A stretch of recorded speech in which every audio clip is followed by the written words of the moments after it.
नमस्कार दोस्तों, आपका स्वागत है मेरे YouTube चैनल धर्म ज्ञान स्पिरिचुअल पर। आज हम आपको बताने जा रहे हैं कि पितृपक्ष में भूल से भी न करें इन चीजों का सेवन, नाराज हो जाते हैं पितृ देवता। अगर आप इसके बारे में जानना चाहते हैं तो इसे अंत तक जरूर सुनिएगा।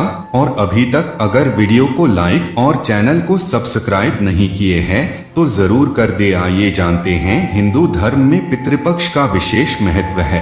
पितरों की मुक्ति के लिए विधि विधान से श्राद्ध कर्म किया जाता है। 16 दिनों तक चलने वाले पितृपक्ष में पितरों को तर्पण, श्राद्ध और पिंडदान समेत कई अनुष्ठान किए जाते हैं। इस दौरान कई परहेज और सावधानियां भी बरतनी पड़ती है। मान्यता है कि इस अवधि में ऐसी कुछ चीजें हैं जिनका सेवन नहीं करना चाहिए। आइए हम विस्तार से इस बारे में अवगत कराते हैं। पितृपक्ष के दौरान घर को साफ सुथरा रखना चाहिए। इस दौरान घर के किचन में बासी या झूठा खाना नहीं रखना चाहिए। रसोई में गंदा बर्तन रखने से पितृ नाराज हो जाते हैं।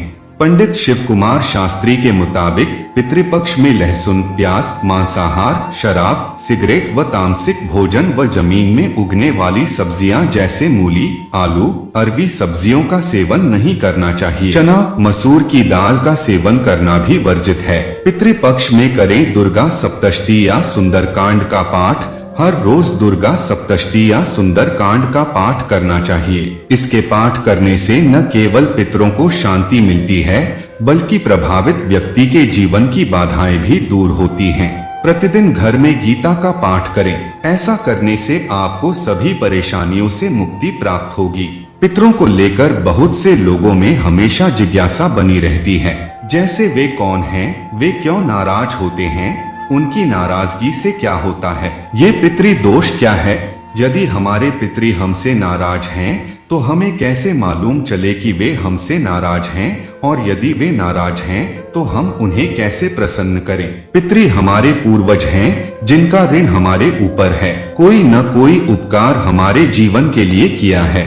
मनुष्य लोक से ऊपर पितृलोक है, पितृलोक के ऊपर सूर्य लोक है और इससे ऊपर स्वर्ग लोक है। कुछ लोग शंका करते हैं कि श्राद्ध में समर्पित की गई वस्तुएं पितरों को कैसे मिलती है।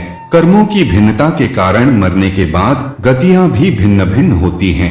कोई देवता, कोई पितृ, कोई प्रेत, कोई हाथी, कोई चींटी, कोई वृक्ष और कोई तृण बन जाता है। तब मन में यह शंका होती है कि छोटे से पिंड से अलग अलग योनियों में पितरों को तृप्ति कैसे मिलती है।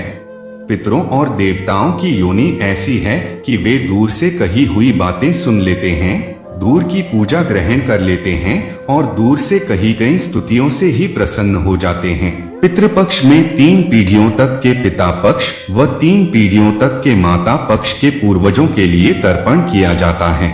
इन्हीं को पितृ कहते हैं। जिस तिथि को माता पिता का देहांत होता है उसी तिथि को पितृपक्ष में उनका श्राद्ध किया जाता है।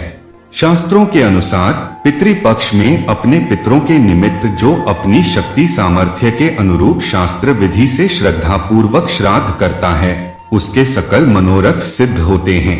पितृ दोष के अनेक कारण होते हैं।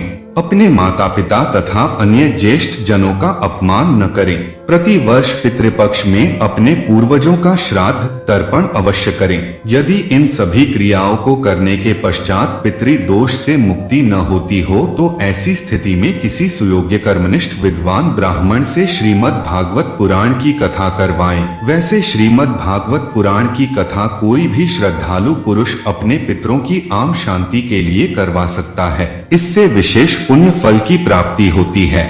हिंदू अपने पूर्वजों का सम्मान करने के लिए 15 दिनों के अनुष्ठान के रूप में पितृपक्ष, जिसे श्राद्ध भी कहते हैं, का पालन करते हैं। मृतक का सबसे बड़ा पुत्र पितृपक्ष के दौरान पितृलोक में रहने वाले पूर्वजों को प्रसाद भेंट करके श्राद्ध का अभ्यास करता है। श्राद्ध समारोह के लिए तैयार किया गया विशेष भोजन परिवार के खाने से पहले एक कौवे को परोसा जाता है, जिसे पितृलोक का रक्षक यम माना जाता है।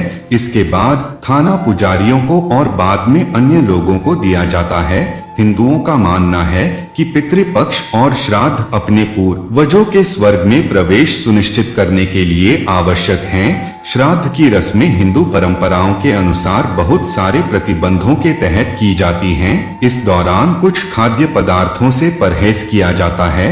आज हम आपको वही सारी चीजें बताएंगे जिन्हें श्राद्ध के दौरान नहीं खाना चाहिए। प्याज और लहसुन आप जानते हैं, आयुर्वेद में लहसुन को राजसिक और प्याज को तामसिक माना गया है, चूंकि वे शरीर में गर्मी पैदा कर सकते हैं। इसलिए इन दो चीजों को पहुंच से बाहर रखा जाना चाहिए और किसी को भी अनुष्ठान करने से बचना चाहिए। हालांकि कुछ आयुर्वेदिक पेशेवरों श्राद्ध में भी इसके सेवन की सलाह देते हैं। मांसाहारी भोजन, किसी भी हिंदू अनुष्ठान में मांसाहारी भोजन का सेवन सख्त वर्जित है।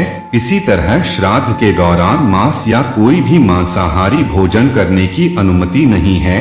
गेहूं और दालें श्राद्ध के पवित्र समय में कच्चा अनाज वर्जित है, इसलिए इस दौरान चावल, दाल और गेहूं नहीं खाना चाहिए। इन खाद्य पदार्थों का कच्चा सेवन करना वर्जित माना गया है। इसके अलावा आलू, अरबी और मूली जैसी सब्जियां भी वर्जित हैं। मसूर दाल, श्राद्ध करने वाले किसी भी व्यक्ति को मसूर दाल खाने से बचना चाहिए। इसके अलावा छोले और चना आदि खाने पर भी मनाही होती है। काली उड़द की दाल और चना सत्तू से भी बचना चाहिए। इसके अलावा मांसाहारी भोजन और शराब के साथ साथ पितृपक्ष के दौरान अन्य कुछ खाद्य पदार्थ भी प्रतिबंधित हैं, जिसमें जीरा, काला नमक, काली सरसों, खीरा और बैगन आदि शामिल है। शास्त्रों में बताया गया है कि पितृपक्ष में श्राद्ध करने से पिंडदान पितरों तक सीधा पहुंच जाता है और पितरों का आशीर्वाद मिलता है और वंशजों पर कृपा बनी रहती है। इस दौरान पितर कई रूपों में घर पर दर्शन देते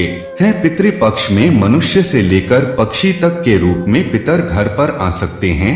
ऐसे में गलती से भी उनका अपमान न करें। ऐसा करने से उनकी आत्मा दुखी होगी और वे नाराज होकर वापस लौट जाएंगे। श्राद्ध के दिनों में गरीबों को खाना खिलाया जाता है। पितृपक्ष के दौरान अगर आपके दरवाजे कोई भी गरीब आता है तो उसे कभी भी भूखा या खाली पेट न लौटाएं। कहते हैं कि पितर आपके पास किसी भी रूप में आ सकते हैं। ऐसे में घर के बाहर आए गरीब को अच्छे से भोजन कराएं, साथ ही कुछ दान दक्षिणा जरूर दें। शास्त्रों में कुत्ते को यम का दूत भी माना गया है। पितृपक्ष के दौरान पंचबली भोग के दौरान गाय और कुत्ते के भोग भी निकाला जाता है। ऐसे में इन दिनों में कुत्ते का घर आना अच्छा माना जाता है। ऐसा कहा जाता है कि अगर कुत्ता कभी रास्ते में दिख जाए तो इसे कभी भी मारकर नहीं भगाना चाहिए। कुत्ते को कुछ खाने के देने से पितरों की आत्मा को शांति मिलती है। वहीं ऐसा भी कहा जाता है कि गाय की सेवा आदि करने से भी पितर प्रसन्न होते हैं। इसके साथ ही बिल्लियों को भी दूध आदि पिलाना चाहिए। ऐसी मान्यता है कि पितृपक्ष में कौए को भी भोजन कराया जाता है। ऐसा करने से पितरों की आत्मा को शांति मिलती है। बिना कौए को भोजन कराए पितरों को संतुष्ट नहीं किया जा सकता। शास्त्रों के अनुसार कौए को पितरों का रूप माना जाता है। कौए को पितृपक्ष में दिया गया भोजन हमेशा पितरा को खुश करता है। तो दोस्तों, आज के लिए बस इतना ही। अगर इस वीडियो को बोलते समय कोई गलती हुई हो तो मैं क्षमा चाहता हूं। उम्मीद करता हूं कि आप सभी को ये वीडियो अच्छी लगी होगी। अगर आप श्री कृष्ण के सच्चे भक्त हैं तो वीडियो को लाइक और चैनल को सब्सक्राइब करके कमेंट में जय श्री कृष्ण जरूर लिखें।